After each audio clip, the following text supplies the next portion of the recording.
weather throughout southeast Texas. With that, we want to head on out to meteorologist Dajia Swad. She's been in the KPRC2 storm tracker for us all morning long. She's in Galveston. She's now out in that flood water. Daji, quite the morning, a tough morning for many folks. It has been a tough morning. First, we started off in the live tracker in Houston around the loop where we saw ponding on the roadways. Now we're in Galveston Island off of 45th and Broadway. And you notice here I'm standing in the water. This is probably the deepest part that I've noticed so far. It's up to my knees, just a little bit above that.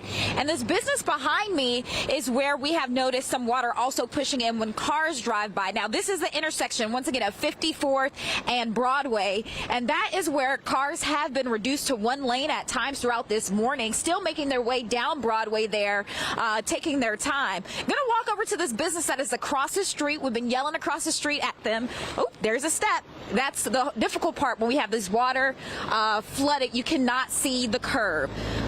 These cars that have been passing by have been creating waves that have been pushing into this business at times. This is Coop's Barbecue and Kitchen. Hi there.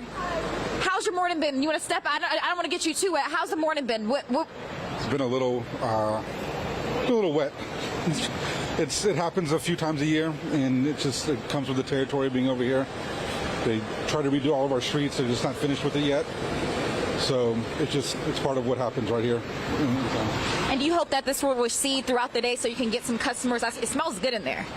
Yeah, we hope so. We've been watching y'all this morning and said it's going through. So hopefully we can be open by 12. It'll be an hour later than usual, but hopefully we'll be open to serve.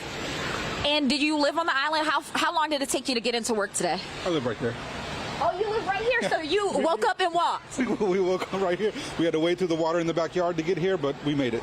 I'm glad you made it here safe. So as we continue throughout the rest of this morning, once again, the roads are getting a little bit better on the main road. This was a little bit higher, but as you know, very much flooded. We saw around inch and a half of rain in some spots here in Galveston, and now that it's mainly stopped raining, most of that wet weather, the heaviest wet is pushed to the and the wind. It is cool here. That sunny Galveston day that we're talking about. There goes that curb. So there is a big dip here. Once again, cars are still trying to make their way on these side streets, and we're going to continue receding water, but it's taking time. As cars pass through, that water acts like waves to gas station parking lots. Continue to waters and small businesses like this. Like he said, he is hoping that this water recedes so we can get some customers. And we're hoping that it recedes so everyone can get to their destination safely. In Galveston, Dodge